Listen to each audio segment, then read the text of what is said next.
If you're on Verizon and you've been wondering which Android phone to get, there's at least a pretty decent chance that you're trying to decide between the Motorola Devour and, of course, the Motorola Droid. And the Devour is the first phone on Verizon to feature Motorola's MotoBlur interface, which is basically their social networking integration. You can see it a little right there. We'll dive into that a little bit more later.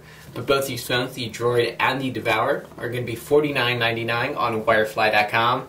And you can also head over to our YouTube channel to pick up a coupon code that'll let you get a free BlackBerry car phone kit with your order of these two phones or any other phones. And that car phone kit will work with any Bluetooth device, so be sure to check that out.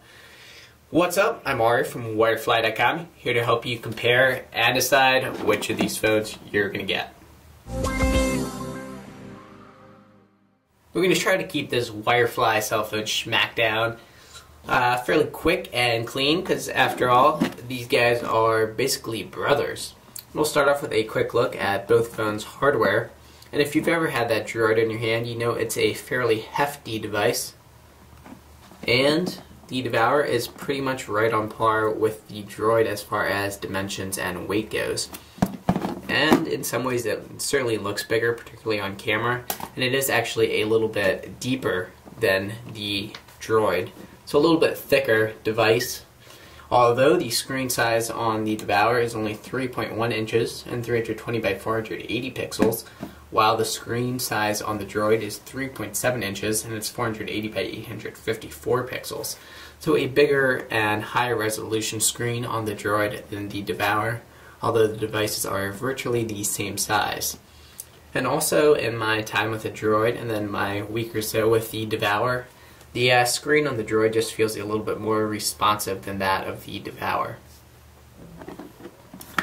And both phones do have that slide-out QWERTY keyboard.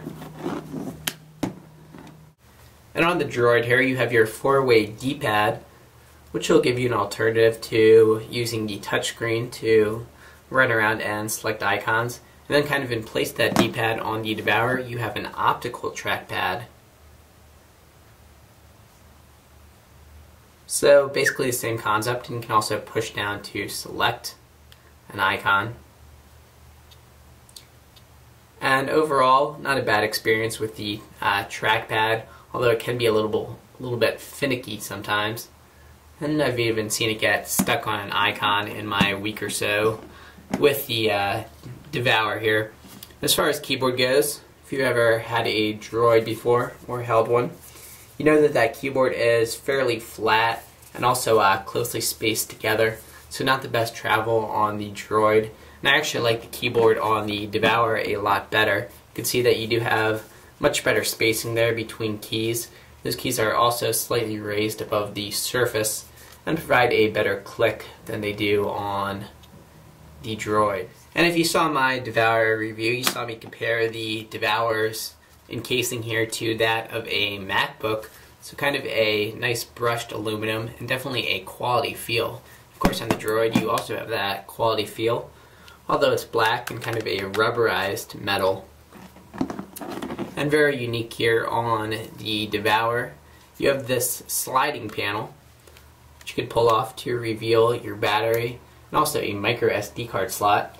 And it comes pre-installed with an 8GB card on the Devour and can support up to a 32GB card.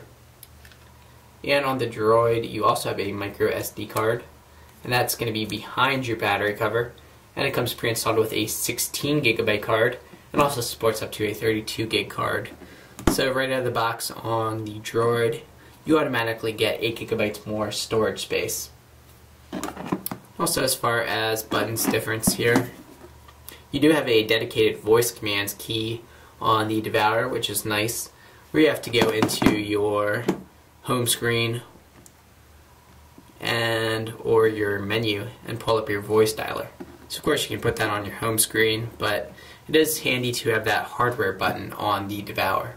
We have both phones flipped over, and the Droid has a 5-megapixel camera with dual LED flash and autofocus as well as digital zoom. And the camera actually takes very good video as well. And then on the Devour we have a 3-megapixel camera, but as you can see, no flash, Also no digital zoom or autofocus capabilities. And video quality is decent as far as phones go on the Devour, but not quite nearly as good as on the Droid. Flipping back over here. Take a quick overview of MotoBlur, again, Motorola's social networking interface. And from your home screen here, you can update your status across social networking services.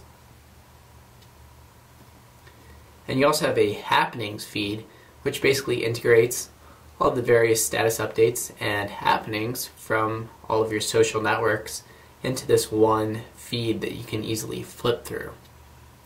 And you also have integrated inboxes as well, so you can choose to see your Facebook, for example, messages separately or in a universal inbox.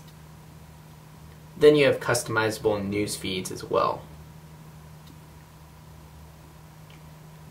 All of the various services you can add, you have MySpace, Facebook, Google, Twitter, third-party email, corporate email, Picasa, PhotoBucket, and Yahoo Mail. And is MotoBlur installed over top of Android version 1.6. And then we have the standard Android interface on our Droid here. And it's running Android 2.0.1, which will be upgradable to 2.1 in the very near future. And both phones do support Google Maps with navigation, which comes pre-installed on the Droid, but you actually have to update Google Maps on the Devour and also download a text-to-speech engine from the Android market to get Google Maps with navigation going on the Devour. But that'll give you a free alternative to VZ Navigator for GPS directions. And on the Devour, so you do have visual voicemail on both phones. On the Devour you have VCast Music with Rhapsody and VCast Video, but you don't have those services available on the Droid. And both phones do support the Android market for downloading thousands more free and paid applications for both phones. And also on the Devour you have Motorola's Phone Portal. And basically Phone Portal will let you connect to the phone over USB or Wi-Fi, and you can manage the phone book, email and SMS messages, pictures, all kinds of good stuff. So a nice option there for the Devour as well. I have Wirefly.com fired up in both phones' browsers. You can see that scrolling is extremely smooth, and that'll go for both phones actually. Although with the Devour, you have to hold down pretty hard when you're scrolling, or else you'll accidentally end up hitting a link. So that's part of that screen responsiveness that I was talking about. But the Devour actually has a slightly faster processor than the Droid, and both phones do have the same amount of RAM. So pages will load pretty simultaneously on both phones.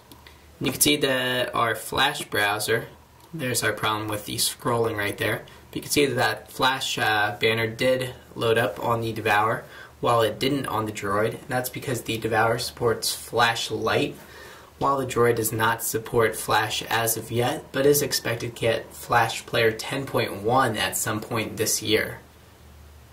And also both phones don't support pinch to zoom, although the Droid will be getting pinch to zoom with that Android 2.1 update. But that is the Motorola Droid versus the Motorola Devour. If you've seen a Wirefly cell phone smackdown before, you know the drill. We give you the facts and then let you decide which phone is going to be best for you. So be sure to let us know in the comments, and also be sure to, of course, rate and most importantly subscribe. And we will hopefully see you at a future Wirefly cell phone smackdown or review. I'm Ari from Wirefly.com. Thanks for watching.